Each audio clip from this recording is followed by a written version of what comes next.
फिर से लेके आ चुके हैं आपके लिए 9वां सेट लेकर के 10 ऐसे सवाल जो आपके एग्जाम के लिए बेस्ट इंपॉर्टेंट होने वाला है। चलिए सवाल को शुरू करते हैं बिना देर किए। अगर आपको नहीं पता है तो शाम को डेली 6 बजे हमारी क्लास होती है जिसमें 10 ऐसे सवाल कराए जाते हैं मैथ्स के। क्लास 10th के पेपर में आपको 100% आने की पूरी गारंटी रहती है। इस तरह से पेपर बनाया जाता है, ठीक है। तो डेली शाम को 6 बजे आपको देख लेना है। चलिए पहला सवाल से स्टार्ट करते हैं कुछ नया वर्जन के साथ। पहला सवाल आपके सामने क्या है। भूमि पर एक बिंदु से एक मीनार की चोटी का उन्नयन कोण 30 डिग्री है। मीनार की ओर 30 मीटर चलने के पश्चात उन्नयन कोण 60 डिग्री हो जाता है। मीनार की ऊंचाई क्या होगा, जल्दी से बताना है। क्वेश्चन आपको अब टीवी में दिखेगा बगल में, अब जो है हमको भी दिखेगा आपको भी दिखेगा, तो लेट बिल्कुल भी नहीं होगा, ठीक है। कोई भी बिंदु ले लेंगे, चलिए एक बिंदु ले लिए हैं। बोल रहा है कि भूमि की बिंदु से एक मीनार की चोटी का उन्नयन कोण, एक मीनार है बगल में, चलिए एक मीनार ले लेते हैं इसको। इसका चोटी का जो उन्नयन कोण है, चोटी मतलब चोटी कहाँ बांधते, पैर में कि सिर में, तो सिर में बांधते तो सिर में होगा। लेकिन ये चोटी का उन्नयन कोण कितना हो गया, उन्नयन कोण मतलब जब नीचे से ऊपर देखेंगे तो उन्नयन कोण होता है, जब ऊपर से नीचे देखेंगे अवनमन कोण। उन्नयन कोण कितना डिग्री है, 30 डिग्री, ये दिया गया है 30 डिग्री, ठीक है, क्लियर है। अगला बोल रहा है कि मीनार की ओर चलने पर 30 मीटर चलने पर, मीनार की ओर 30 मीटर और चलेंगे। अभी यहाँ पर देखा, अब मीनार की ओर चलेंगे 30 मीटर, चलिए यहाँ तक चल गए, मानिए 30 मीटर चला है किस पर, मीनार की ओर। ये मीनार की ओर हम लोग 30 मीटर चले आए हैं, ठीक है।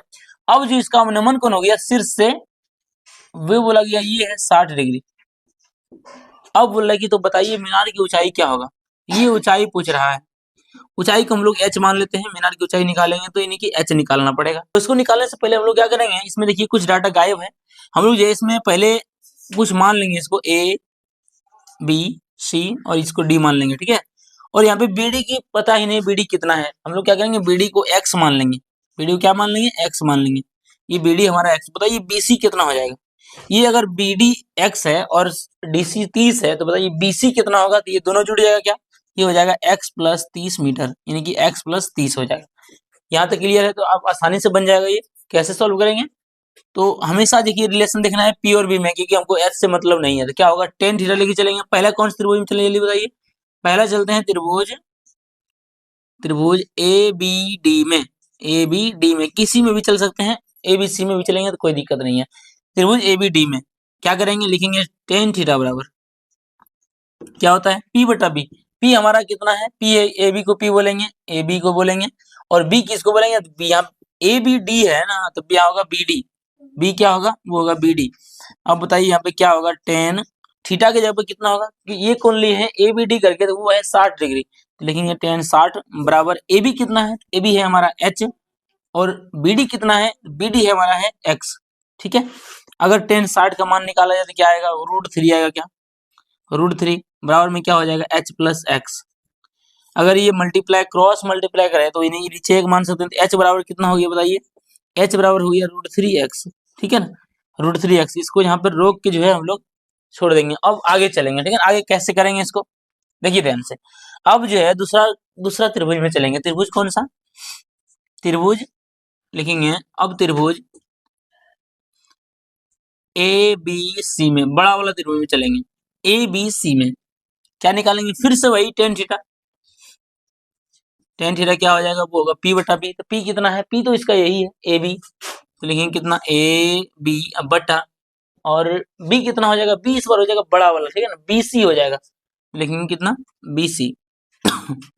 tan का मान जो थीटा का मान कितना है, तो वो बड़ा देखिए बड़ा में 30 डिग्री है, हम लोग लेंगे कितना, यहाँ लिखेंगे tan 30 डिग्री बराबर में जो AB दिया है वो तो h दिया है, देखिए h तो दिया हुआ है, बटे नीचे BC कितना हो जाएगा, देखिए BC लिखे थे हम लोग कितना, x प्लस 3, x प्लस मतलब 30, x प्लस 30।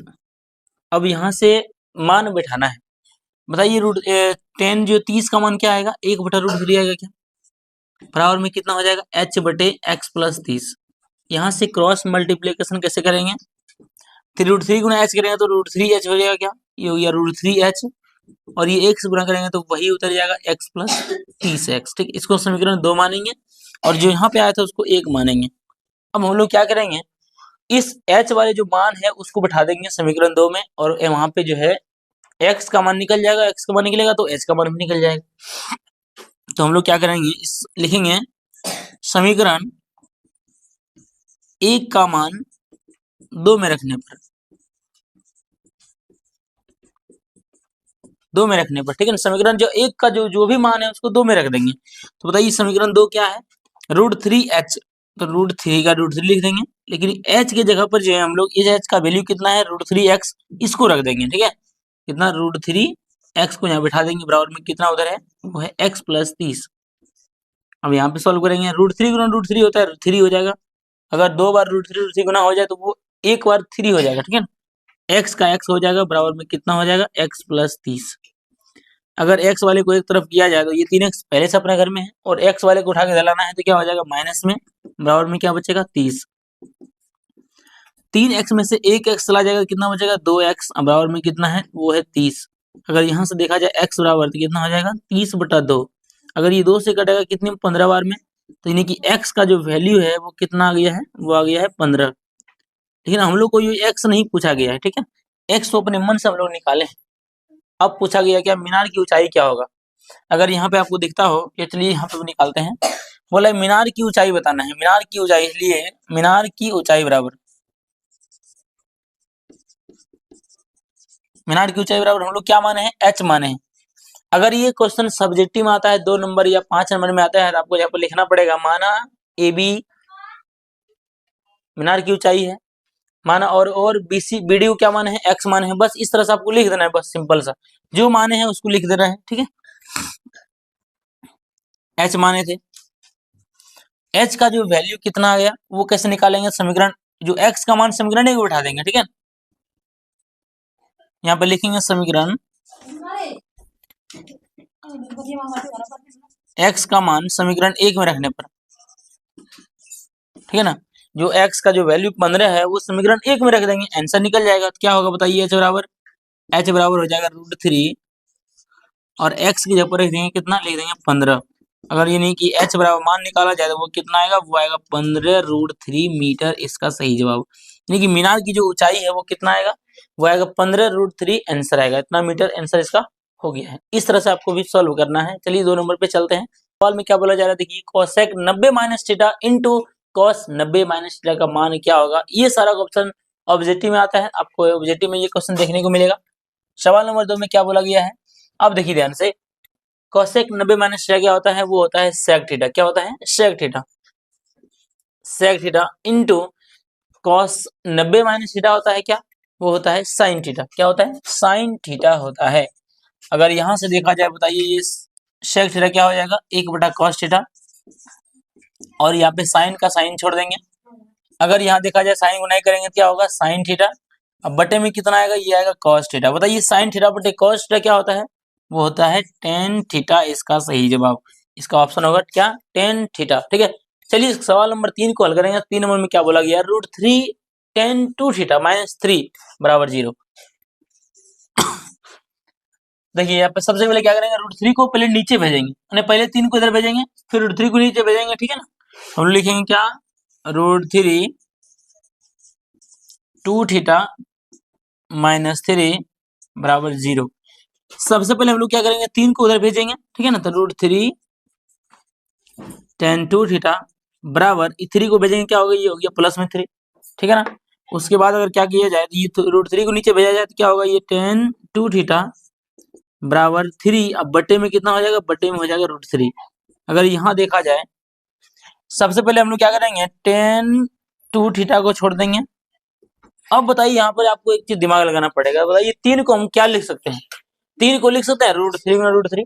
हम लोग 3 को लिख सकते हैं क्या, √3 गुना √3, और नीचे में क्या है, √3 पहले से ही है, मतलब एक √3 से √3 चला जाएगा, और यहाँ पे क्या बचा, यहाँ पर जो क्या बचा है आप देख लीजिए, tan 2 थीटा बराबर, tan 2 थीटा बराबर में क्या बचा है, वो बचा है सिर्फ और सिर्फ √3, सिर्फ √3।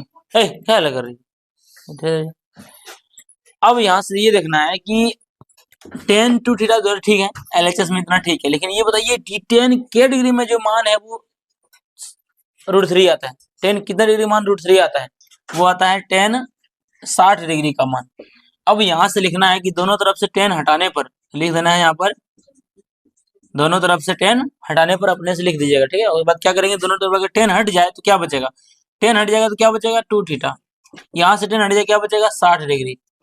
अगर यहाँ पे देखा जाए थीटा बराबर कितना आएगा, दिया आएगा 60 बटे कितना, 2 से कटेगा ये कितनी बार में, 30 बार में। आंसर कितना है थीटा का मान, थीटा का जो मान है वो आया है 30 डिग्री, 30 डिग्री इसका सही आंसर होगा, ठीक है। चलिए अब समझते हैं क्वेश्चन नंबर 4 को। क्वेश्चन नंबर 4 में क्या बोला गया है, एक त्रिभुज के शीर्ष दिया गया है, ठीक है, एवं इतना इतना इतना इसका परिमाप क्या होगा। देखिए जब भी इस तरह सवाल आ जाए, त्रिभुज का परिमाप दिया रहे, मतलब एक त्रिभुज है जिसका परिमाप यानी कि जिसका एक क्या दिया है, शीर्ष दिया है, यानी ये दिया है 0.8, ये दिया है 0.0, कोई भी मान सकते हैं, उल्टा पुल्टा कोई दिक्कत नहीं है। ये है 6,0, ये इसको सी मानते हैं, इसको ए मानते हैं, इसको बी मानते हैं। किसी त्रिभुज का अगर परिमाप निकालते हैं क्या करते हैं, सभी परिमाप मतलब कि सभी को जोड़ना है। परिमाप अगर आयत के परिमाप निकालते हैं हम लोग क्या करते हैं, लंबाई को जोड़ते हैं, फिर चौड़ाई जोड़ते हैं, फिर लंबाई, फिर चौड़ाई, यानी कि जो सभी भुजा को जोड़ देना है। अगर यहाँ से स्टार्ट करेंगे तो यहाँ चलेंगे पहले, फिर यहाँ चलेंगे, फिर यहाँ चलेंगे, और जो भी आएगा मान को सभी जोड़ देंगे, सभी मान को, और जो आंसर आएगा वही हमारा परिमाप हो जाएगा, ठीक है। तो चलिए सबसे पहले जो है ए बी के बीच की दूरी निकालते हैं, फिर बीसी की दूरी निकालते हैं, फिर एसी की दूरी निकालते हैं, सभी को जोड़ते हैं लास्ट में, ठीक है। चलिए पहले निकालते हैं ए बी की दूरी, ए बी की बीच की दूरी, ए बी की बीच की दूरी क्या हो जाएगा, फॉर्मूला क्या होता है इसका, root under x2 minus x1 का whole square plus y2 minus y1 का होल स्क्वायर। अब देखिए यहाँ पे क्या हो जाएगा, अब जो है यहाँ पर हम लोग अगर इसी दोनों में बात कर रहे हैं तो इसको मानेंगे x1, इसको मानेंगे y1, इसको मानेंगे x2, इसको मानेंगे y2। जब ये दोनों की बात होगा तब यहाँ पर x2 कितना है, x2 कितना है, देखिए x2 कितना है, x2 है 0, लिखेंगे 0 में से x1 गया, x1 कितना है, x1 कितना है वो भी 0। अगला क्या है, वो है y1 y2 माइनस y1, तो क्या है y2 कितना है, देखिए y2 भी 0, और माइनस y1 कितना है, तो y1 आपके सामने है 8, ठीक है, यानी कि 8 का हो जाएगा, इसका होल स्क्वायर हो जाएगा। अब यहाँ से कैसे बनेगा, देखिए 0 में से अगर 0 जाएगा तो कितना बचेगा, 0 बचेगा, 0 का स्क्वायर भी क्या होगा 0 होगा, प्लस अगर 0 में से 8 जाएगा तो -8 ही रहेगा, -8 का स्क्वायर करेंगे तो क्या होगा, देखिए 0 का स्क्वायर 0, अब माइनस का स्क्वायर प्लस 8 का स्क्वायर 64, अगर 0 में 64 जुड़ेगा कितना आएगा 64 आएगा, 64 का वर्गमूल जो होगा वो होगा कितना 8 इकाई, ठीक है। क्या बोलेंगे 8 इकाई इसकी बीच की दूरी आया है। अब जो है हम लोग क्या करेंगे, फिर निकालेंगे क्या, बीसी की बीच की दूरी। अगर एसी निकल गया, ए भी निकल गया, फिर बीसी निकालेंगे तो लिखेंगे फिर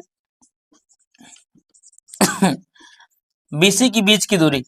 ये कैसे निकालेंगे ध्यान से देखिए, अगर बीसी की बीच की दूरी निकालना हो तो अब हम लोग क्या करेंगे, इसको हटा के जो है क्या करेंगे, इसको मानेंगे x1, इसको मानेंगे y1, इसको मानेंगे x2 और इसको मानेंगे y2, ठीक है।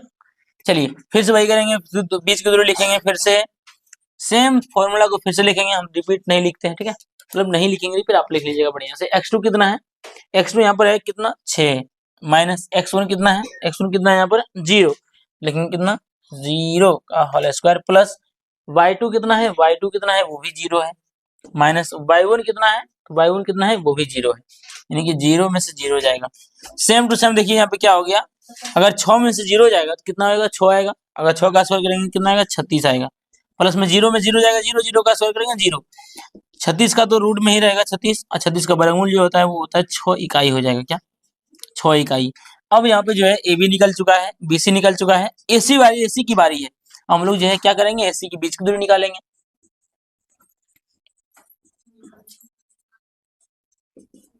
फॉर्मूला को आपको बार बार लिखना है जब भी अगर ये आता है सब्जेक्टिव में, तो वही होगा x1 माइनस x2 प्लस उसका होल स्क्वायर प्लस में y2 माइनस y1 का होल स्क्वायर।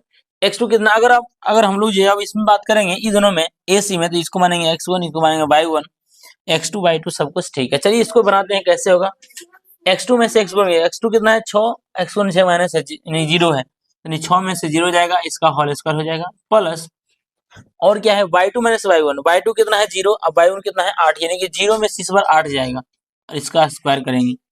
अगर 6 में से 0 जाएगा तो 6 बचेगा, 6 का स्क्वायर कितना हो जाएगा 36, अब प्लस देखिए 0 में से 8 जाएगा तो -8 बचेगा, माइनस का स्क्वायर प्लस 8 का स्क्वायर 64, यानी कितना हो गया 64। अगर देखा जाए दोनों को जोड़ के कितना आएगा 100, 100 का जो वर्गमूल आएगा वो आएगा 10 इकाई, ठीक है। ये भी 10 इकाई आ चुका है, यानी कि ए बी निकला, बी सी निकला, ए सी निकला। परिमाप के लिए क्या करना पड़ेगा, सभी को जोड़ देना है, इसलिए लिखेंगे त्रिभुज की परिमाप बराबर, या फिर यहाँ लिख सकते त्रिभुज ए बी सी की परिमाप बराबर, त्रिभुज ए बी सी की परिमाप बराबर क्या करेंगे हम लोग, तो ए बी को जोड़ेंगे पहले, फिर बी सी को जोड़ेंगे और लास्ट में फिर ए सी को जोड़ देंगे। ठीक है, सबको जोड़ देंगे, आंसर हो जाएगा। ए बी कितना आया देखिए, ए बी आया है कितना 8, बी सी कितना आया है वो आया है 6 और ए सी कितना आया है वो आया है 10। तो सबको जोड़ देंगे, कितना आंसर आएगा देखिए, तो 24 हमारा सही आंसर हो जाएगा। ठीक है, 24 इकाई बिल्कुल सही आंसर है।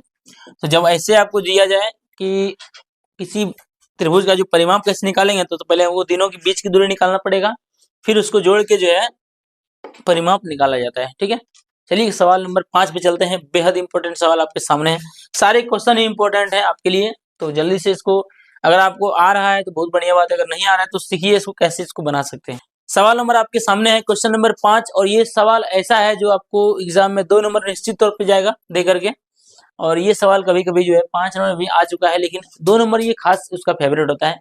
सवाल क्या बोला गया, समबाहु त्रिभुज एबीसी की प्रत्येक भुजा ए इकाई है, तो सिद्ध करना है कि त्रिभुज का जो शीर्षलंब होगा वो √3/2 होता है। ये प्रूफ डेट वाला क्वेश्चन है, त्रिभुज वाला। ये सवाल बहुत इंपॉर्टेंट है आपके एग्जाम के लिए। चलिए सॉल्व करते हैं कैसे होगा। देखिए, एक समबाहु त्रिभुज है, समबाहु त्रिभुज का मतलब क्या होता है, मतलब होता है सभी भुजा बराबर। ठीक है, समबाहु त्रिभुज में सभी भुजा बराबर होती है। मानो ए बी सी क्या है, एक समबाहु त्रिभुज है, इसका मतलब ये सभी भुजा बराबर होगा, यानी कि ये भुजा भी बराबर होगा और ये भुजा भी बराबर होगा और ये भुजा भी, यानी कि अगर सभी को x मानेंगे तो वो x होगा, लेकिन यहाँ पे जो है भुजा ए की बात किया है तो हम लोग क्या करेंगे, इसको ए की मान लेंगे। ठीक है ना, सभी भुजा को ए मान लिए है। जो क्वेश्चन बोला गया उस वही अभी किए हैं, कोई अलग नहीं किया है। लिखे हैं लिखेंगे समबाहु त्रिभुज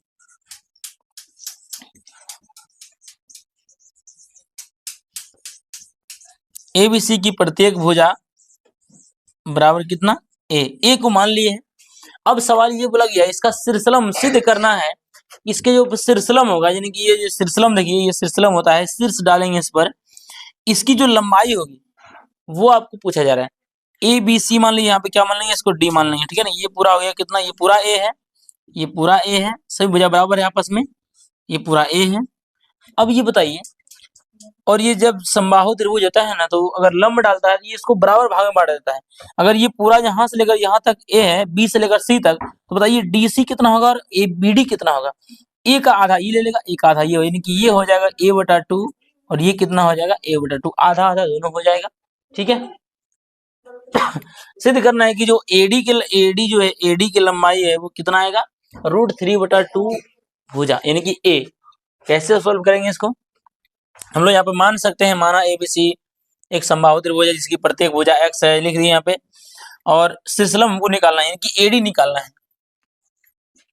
देखिए, अगर ये सीधा गया तो यहाँ पे 90 डिग्री बन रहा है क्या, यानी ये समकोण त्रिभुज बन गया है। समकोण त्रिभुज लिखेंगे क्या, लिखेंगे समकोण त्रिभुज, समकोण त्रिभुज क्या है, एडीसी। ये देखो, इसमें भी चल सकते हैं और इसमें भी चल सकते हैं। हमको एडी की लंबाई चाहिए तो इधर वाले त्रिभुज में भी जा सकते हैं और इधर वाले में भी जा सकते हैं। हम लोग किधर भी जा सकते हैं, कोई दिक्कत नहीं है। एडीसी त्रिभुज ए डी सी में, समकोण त्रिभुज एडीसी में। ठीक है, कैसे होगा सॉल्व, अगर देखिए बढ़िया से, अगर इसको मिटा दिया जाए कुछ देर के लिए तो आपको पता चल गया ये क्या है, एक समकोण त्रिभुज है। इसको एच बोलते हैं, इसको एच बोलते हैं, इसको पी बोलते हैं, इसको बी बोलते हैं, यानी कि इसको पी बोलते हैं, इसको बी बोलते हैं, ये दोनों आपस में उल्टा पुल्टा होते रहता है। यानी कि पी की लंबाई पूछा जा रहा है, पी की लंबाई, इस एच की लंबाई पता है, बी की लंबाई पता है, लेकिन पी की लंबाई नहीं पता है। यानी कि पी बराबर क्या होता है, यानी एडी बराबर क्या होता है, सूत्र पाइथागोरस प्रमेय से कैसे होगा, तो होगा एडी बराबर √h², यानी कि AC² माइनस बी का स्क्वायर, बी कितना है यहाँ पे डीसी, यानी कि CD का स्क्वायर होगा। ठीक है, अब ध्यान से देखिए, बहुत इजी हो गया। AC कितना है, AC यहाँ पे दिया गया है A, AC दिया गया है A का स्क्वायर माइनस CD कितना है, CD यहाँ पे पता है कितना, CD है a/2, लेकिन हम लोग क्या a/2 का होल स्क्वायर है, हम लोग लगा देंगे स्क्वायर। क्लियर है यहाँ तक। उसके बाद क्या करेंगे, a का स्क्वायर हो जाएगा a² माइनस a/2 का होल स्क्वायर, तो बताइए a का स्क्वायर तो हो जाएगा a² और 2 का स्क्वायर हो जाएगा 4। ठीक है, अब यहाँ से कैसे करेंगे, यहाँ से भी ऐसे करना है इसको। अगर दोनों का एलसीएम लिया जाए कितना आएगा, 4 आएगा, ए गुना 4 करेंगे, ये आएगा 4a² और यहाँ पे माइनस 4 1 4, तो ए गुना यहाँ पे क्या हो जाएगा a² सिर्फ। अगर देखा जाए ध्यान से 4a² में से ए गो a² चला जा रहा है, तो कितना बचेगा? बचेगा 3 गो a²। अब बटे में कितना 4 बचा। ध्यान से देखिए कि √3 का तो कोई उपाय नहीं है, ये तो रूट में ही रहेगा, √3 का तो रहेगा ही √3। a² है यानी कि a डबल है, उसमें से ए गो a बाहर निकल जाएगा और 4 का भी वर्गमूल निकल जाएगा कितना 2, यानी कि देखिए ये सिद्ध आ चुका है, यानी सिद्ध हो चुका है। तो लिखेंगे अतः एडी की लंबाई यानी कि शीर्षलम समबाहु त्रिभुज का शीर्षलम बराबर यहाँ लिख लेना है। अतः समबाहु त्रिभुज का शीर्षलम जो है √3/a आ चुका है, यानी भुजा आ चुका है, शीर्षलम की लंबाई इतना आ गया है, इसलिए सिद्ध हुआ। ठीक है, इस तरह से आपको नीचे लिख लेना है। चलिए, ये भी सवाल बहुत अच्छा था, 2 नंबर आपको देके जाएगा निश्चित तौर पर से, ये सवाल अगर आप अच्छे से कर लेते हैं तो। अगला सवाल समझते हैं, क्वेश्चन नंबर 6 आपके सामने है, बहुत इंपॉर्टेंट सवाल वो भी है। सवाल आपके सामने है, क्वेश्चन नंबर 6 बेहद इंपॉर्टेंट है। क्या बोला जा रही थी? एल समांतर एम है, एल के समांतर एम है, तो डी का मान ज्ञात करना है। डी का मान ज्ञात करने बहुत ही इजी सवाल है ये। क्या बोला गया है? एक समांतर रेखा लिया गया है, जिसको इसको एल बोला गया है, इसको एम बोला गया है, एक दोनों आपस में समांतर है, ऐसा क्वेश्चन में बोल दिया है। और तिरछा एक डंडा डाला गया है, इसकी जो यहाँ पे कौन दिया है वो दिया है 3D + 50 और ये दिया गया है 2D + 20 डिग्री। बस ये सवाल दिया गया, बोला कि डी का मान बताइए, डी का मान क्या हो जाएगा। बहुत ही सिंपल है, कैसे इसको करेंगे देखिए। आपको कोण का नियम पहले पता होना चाहिए कि कोण का नियम क्या होता है। ये प्रतिच्छेदी रेखा है, कुछ कोण ये देखिए समूह कोण बोलते हैं इसको एकांतर कोण बोलते हैं। इस तरह से जो है कुछ कोण का कोण पता होना चाहिए। लिखेंगे प्रश्न से लिखेंगे क्या? लिखेंगे 3D + 50 + 2D + 20, 2D + 20, ये दोनों जो है, ये दोनों का योग जो है वो आना चाहिए कितना? वो आना चाहिए 180 डिग्री। अब यहाँ से सॉल्व करेंगे इसको, 3D और 2D 5D और 50 और 50 100 बराबर में कितना है? 180। 50 और 20 है ना, यहाँ पे 20 होगा, 50 और 20 कितना हो जाएगा? 70 हो जाएगा, 70 डिग्री। यहाँ से देखा जाए 5D बराबर 70 को उधर भेजेंगे तो 180 पहले से है और 70 जाएगा तो माइनस में 70 हो जाएगा। अब देखिए क्या हो जाएगा, ये लेकिन 5D बराबर 180 में से अगर 70 चला जाए क्या आएगा? 110 डिग्री आएगा क्या? अगर यहाँ से D का वैल्यू निकाले तो कितना आएगा? 110/5 और 5 से कटेगा कितनी बार में? 22 बार में। आंसर कितना आया? D का मान 22 डिग्री हमारा आंसर होगा। अगर ये कौन पूछता आपसे कि कौन एल वाला जो डंडा पे जो कौन बन रहा है वो कितना है, तो वो डी का मान रख के या निकाल देते। अगर कौन एम पूछता तो वो भी निकाल देते हम लोग डी का मान रख करके। ठीक है, लेकिन हमको यहाँ पूछा गया डी का वैल्यू, लेकिन आंसर कितना आएगा? 22 डिग्री हमारा सही आंसर। ठीक है, चलिए अगला क्वेश्चन समझते हैं, क्वेश्चन नंबर 7। समझा कि नहीं रे? समझा कि नहीं बोला?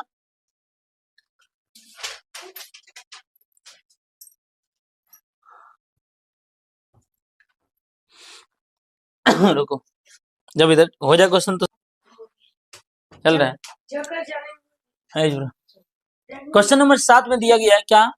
21, 18, 15 ... का कौन सा पद शून्य होगा?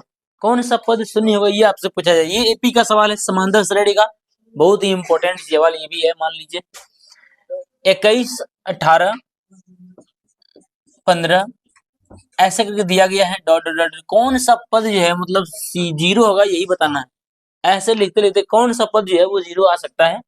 देखिए यहाँ पे जो दिया है उसकी बात करेंगे पहले। ये प्रथम पद दिया है 21, डी दिया है, सार्वंतर निकाल सकते हैं A2 में से A1 करके। A2 कितना है? 18, A1 कितना है? 21। अगर 18 में से 21 जाएगा कितना बचेगा? माइनस में 3 बचेगा क्या? डी का मान आया -3 है। और ये जो 0 है वो क्या है? अंतिम पद दिया गया, अंतिम पद 0 की बात कर रहा है। कितने पदों में 0 आएगा ये पूछ रहा है, कि अंतिम पद दिया गया यानी an दिया गया है कितना? 0। अब जो है आपको पूछ रहा है कि पदों की संख्या बताइए, कितने पद में जो है वो 0 आ सकता है। तो बताइए, आप लिखेंगे हम लोग क्या? an बराबर सूत्र क्या होता है? a + n - 1 × d होता है क्या? अगर यहाँ पर देखिए an का मान कितना है? 0 है, a का मान कितना है? 21 है, प्लस n का मान नहीं पता है, और इंटू d का जो मान है वो दिया गया है कितना? -3। यहाँ से देखा जाए तो क्या आएगा? 21 को इधर मंगा लेंगे, क्या होगा माइनस में 21 प्लस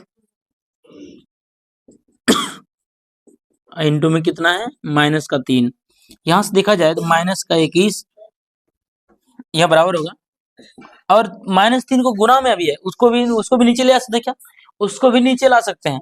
तो माइनस में 21 पहले से था, और ये नीचे आया कितना हो गया, ये आया माइनस का 3 नीचे मंगा लिए, और यहाँ पे क्या बचा n-1, माइनस से माइनस कट गया और 3 से कटेगा ये 7 बार में, यानी यहाँ पे क्या आया है, ये आया है 7 बराबर n-1। अगर यहाँ से n निकाला जाए तो 1 को इधर भेज देंगे तो क्या हो जाएगा 7 + 1, यानी कि पदों की संख्या कितना आ गया 8, हमारा सही आंसर है। मतलब ऐसे लिखते लिखते जाएंगे तो 8वां पद जो होगा वो आएगा 0। ठीक है, इस तरह से इसका आंसर निकालना है। चलिए क्वेश्चन नंबर 8 चलते हैं। क्वेश्चन नंबर 8 भी आपके लिए बहुत इंपॉर्टेंट है। क्या बोला गया है, x² - 11x - 42 का शून्यक निकालना है। कैसे होगा, देखिए x² - 11 - 42 इसका शून्यक मतलब बराबर में 0, शून्यक निकालना है। गुणनखंड आपको आना चाहिए। गुणनखंड कैसे निकालने हैं, तो यहाँ पे जो है गुना करके 42 आना चाहिए, और जोड़ घटा करके आना चाहिए कितना -11 आना चाहिए। बताइए कितना लेंगे, देखिए 6 × 7 = 42 होता है, लेकिन दोनों को जोड़ेंगे तो 11 तो नहीं आएगा, यानी कि ये गलत हो गया। और कुछ देखते चेक करके, 14 3 लेंगे, क्या देखो 14 3 लेंगे तो कितना आएगा, अगर दोनों गुना करेंगे तो 42 बिल्कुल 42 आ रहा है, और दोनों को माइनस करेंगे तो ये घट के बेग आ रहा है, यानी कि सही है। लेकिन क्या x², अगर यहाँ माइनस है तो बड़ा वाला माइनस में लेंगे और छोटा वाला प्लस में देखेंगे। प्लस में 3x और माइनस में 14x। ध्यान से देखिए 14 में से 3 जाएगा, फिर से -11, और माइनस में कितना है 42 है, बराबर में कितना है 0। यहाँ से देखा जाए क्या करेंगे, x कॉमन करेंगे ये दोनों में से, और ये दोनों एक साथ, x प्लस कितना बचेगा 3, और ये माइनस का कॉमन होगा 14, क्या बचेगा x + 3 बराबर में कितना हो जाएगा 0। ठीक है, यहाँ से देखिए क्या हो जाएगा, ये हो जाएगा x - 14 एक बाहर वाला, और ये घर में क्या है x + 3 बराबर में कितना 0। यहाँ से 2 भाग लगा देंगे, क्या x - 14 बराबर में 0, और यहाँ हो जाएगा x + 3 बराबर 0। खैर अलग कर दीजिए, x बराबर कितना हो जाएगा 14 हो जाएगा, और यहाँ x बराबर कितना हो जाएगा -3, यानी कि शून्यक जो आ गया है वो कितना आया है, वो आया है कितना 14, -3, 2 को शून्यक है, आंसर आ चुका है कितना 14 -3। 14 तो आया है पहला शून्यक, दूसरा शून्यक आया है -3, इसका सही जवाब। ठीक है, चलिए इस प्रकार आपको शून्यक निकालना है। क्वेश्चन नंबर 9 पे चलते हैं, और ये और भी इम्पोर्टेंट है। चलिए ये सवाल बहुत इंपॉर्टेंट है, क्या है 1.8 पर रेगरिंग है, तो कैसे बनेगा इसको, कैसे बनाएंगे इसको, तो क्या करेंगे पहले लिखेंगे, पहले जो भी नंबर दिया है उसको लिख देना है पहले। ठीक है, और देखना है कि किस पर रेगरिंग नहीं है। यहाँ पर देखिए 1 पर रेगरिंग है तो 1 को माइनस कर देंगे, जिस पर रेगरिंग नहीं रहे उसको माइनस कर देना है। नीचे में देखना है कि कितना के ऊपर रेगरिंग है, 1 अंक के ऊपर रेगरिंग है, 1 गुना देंगे। और देखना है कि क्या पॉइंट के बाद वाला में और कोई बचा है जो बिना रेगरिंग का हो। पॉइंट के बाद एक ही अंक है, उसके बाद कोई अंक ही नहीं है, यानी कि बिल्कुल छोड़ देना है। पॉइंट का इधर वाले को नीचे के लिए इंक्लूड नहीं करना है, इसलिए कि उधर रेगरिंग नहीं है तो 0 लगा देंगे। पॉइंट के उधर रहेगा तो देना है, पॉइंट इधर रहेगा तो नहीं देना है। ये कितना आएगा 17/9 हमारा सही आंसर होगा। ठीक है, इसका जवाब होगा 17/9। अगला सवाल समझते हैं, क्वेश्चन नंबर लास्ट है, और ये लास्ट सवाल आपके लिए बेहतर इंपॉर्टेंट होने वाला है। जो सवाल होमवर्क में दिया जाएगा उसको भी आपको हल करना है। सवाल नंबर 10 करने से पहले आपको एक होमवर्क दिया जा रहा है, इस होमवर्क का जवाब आपको कमेंट बॉक्स में देना है। कि आप जो भी इसका आंसर आएगा क्वेश्चन को फटाफट लिख लीजिए। समीकरण 2x + 3y = 12 है एवं x - y = 1 है, तो ग्राफ विधि से द्वारा हल करना है, और x y का जो मान है वो निकाल के कमेंट में बताना है कि x का मान क्या आएगा, y का मान क्या आएगा। जल्दी से फटाफट कमेंट कीजिए। ग्राफ का क्वेश्चन हम आपको सिखा दिए हैं, तो इस तरह का सवाल आपसे बन जाना चाहिए। चलिए सवाल नंबर 10 पे चलते हैं। सवाल नंबर 10 आपके सामने क्या बोला गया है, यूक्लिड विभाजन एल्गोरिथम का प्रयोग करके 185 और 148 का मोह ज्ञात करना है। भाग देना है, छोटा से भाग देना है बड़े में। ठीक है, ये होता है 148 से भागा देंगे कितना में 185 में। अगर ये लगाते हैं हम लोग तो एक बार में कट जाएगा क्या 148। अगर ये माइनस किया जाए कितना आएगा जल्दी बताइए, 15 में से गया तो 7 बचेगा क्या, और यहाँ बचेगा 7 में से गया तो यहाँ बचेगा 3, यानी 37 बचा। अब हम लोग फिर क्या 37 से भाग देंगे, और यहाँ जो भी है उसको लिखते हैं 148। कितनी बार में कट जाएगा ये, 3 बार में कटेगा क्या, 4 बार में ये पूरा कट जाएगा। ठीक है, 4 से कटा देंगे, 4 से कटेंगे 4 से 28 का 8 दिया 12 12 4 12 और 2 कितना हो गया 14, यानी कि पूरा ये कट गया है कितनी बार में 4 बार में। बस हम लोग का क्वेश्चन जो है आसान हो गया है। अब लिखेंगे यहाँ पे यूक्लिड विभाजन एल्गोरिथम का प्रयोग करके, यूक्लिड विभाजन यूक्लिड विभाजन एल्गोरिथम से, यूक्लिड विभाजन से लिख देंगे डायरेक्ट है। बताइए ए का ए बराबर क्या होता है, वो होता है बी क्यू प्लस आर। तो ए का मान कितना, ए का मान ये बीच वाला 185 बराबर में कितना बी, बी इसको बोलेंगे बी क्यू, बी कितना 148 गुना क्यू कितना, तो क्यू है 1, जोड़ शेष जो बचा है 37 पहले बार में, ठीक है। फिर हम लोग क्या किए हैं, फिर से माने हैं ए कितना, फिर से 148 बराबर बी कितना, तो बी है 37 गुना क्यू कितना, तो क्यू है 4 प्लस में शेष कितना, तो कुछ नहीं 0, यानी कि इसका लिखेंगे यूक्लिड विभाजन एल्गोरिथम का प्रयोग करते हुए ये दोनों इतना इतना का मौसो कितना आया है, मौसो आया है कितना, तो वो आया है 37, इसका सही जवाब होगा। कुछ इस प्रकार जो है आपको भी इसका जवाब निकालना है, जो भी इसका एल्गोरिथम का प्रयोग करके जो मौसो निकालते हैं कुछ इस तरीका से आसान तरीके से निकल जाता है, ठीक है ना। आप सभी को एक बात और एक कमेंट और करना है कि 10 का क्वेश्चन नंबर 10 का जो है एलसीएम कितना आएगा, ठीक है ना, मतलब लघुत्तम कितना आएगा, यानी कि एलसीएम क्या आएगा 185 और 148 का, जो भी इसका आंसर होगा कमेंट में जवाब दीजिएगा। क्वेश्चन नंबर 10 लिख करके एलसीएम लिख करके जवाब देना है। अब क्लास को बंद करते हैं और मिलेंगे फिर आपसे कल क्लास सीट 10 में, और वो 10 में 10 ऐसे सवाल फिर लेंगे जो आपके लिए एग्जाम के लिए इम्पोर्टेंट होने वाली है। जय हिंद।